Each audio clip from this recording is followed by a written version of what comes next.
Fiz questão de trazer esses dados para vocês, que eles acabaram me assustando um pouco, né? Embora eu tivesse um pouco essa visão. Eu fiz essa comparação porque eu peguei dois grandes grupos dos acidentes mais comuns que ocorrem principalmente em indústria, que é o traumatismo de ombro e braço, e de cotovelo e antebraço.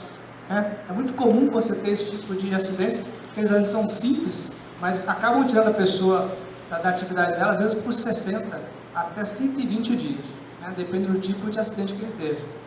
Curiosamente, olha os números aqui, eu vou falar em números totais, tá?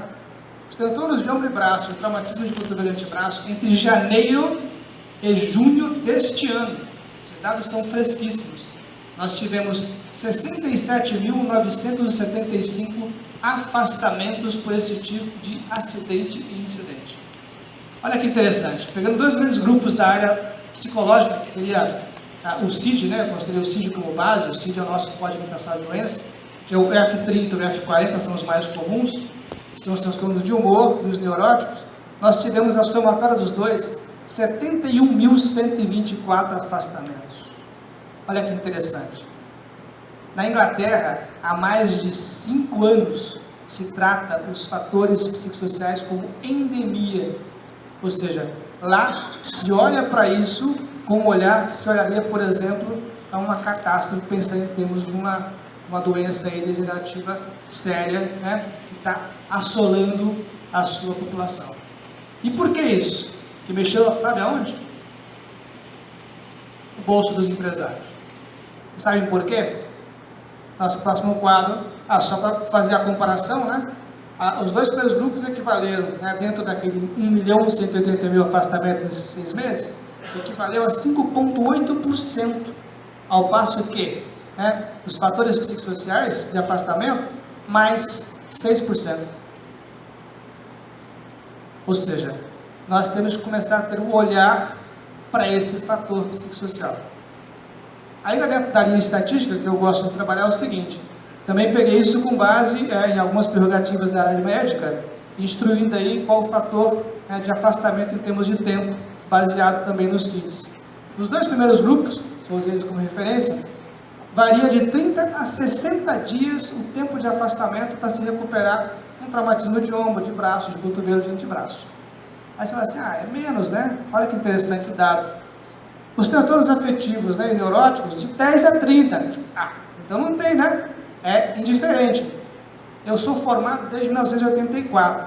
Tem gente que já está querendo nascer nessa época, ou estava em planejamento, provavelmente, né? E nesse tempo eu já verifiquei o seguinte, que este número é só para o INSS. Na verdade, na prática clínica, o que nós vemos é o seguinte: tem gente que, uma vez entrado em depressão, fica de 60 dias até 1 ou 2 anos afastados do INSS. Já tive paciente que foi aposentado por conta disso, porque não conseguiu sair do quadro depressivo que entrou. Então você vê que a coisa é muito simples, né? Mas tem esse caso porque ele foi bem peculiar. Agora, o que a gente viu é o seguinte, né? Isso é minha prática. Passa dos 30 dias? Passo.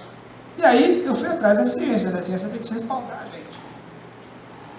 A psicóloga Gabriela Cavalheiro, ela é profissional do SESC de Santa Catarina, ela fez um estudo junto ao pessoal da Universidade Federal de Santa Catarina, esse grupo maior era 150 pessoas, ela fez aí um corte, e nesse corte ela chegou ao estudo dela, que é um estudo justamente de afastamento voltado à área do adoecimento psicossocial. E ela concluiu que 91% dos entrevistados se afastaram por um período mais longo do que o previsto pelo INSS, de 30 a 120 dias. Falei no bolso do funcionário agora ou no bolso do patrão? Falei só no bolso do patrão, né? Então assim, não vou dizer que é mais fácil, né? É menos pesaroso ao bolso do patrão um acidente físico do que um adoecimento psicossocial. Hoje, se eu tivesse uma indústria, eu estaria com esse olhar muito mais afinado com esses dados na minha mão, que eu realmente passaria a ter um olhar para este cuidado. Então, se eu tenho, num grupo de 1.000 funcionários, 10 pessoas propensas à depressão, eu tenho, na realidade, aí 1% de possibilidade de perda do meu faturamento. Continha simples.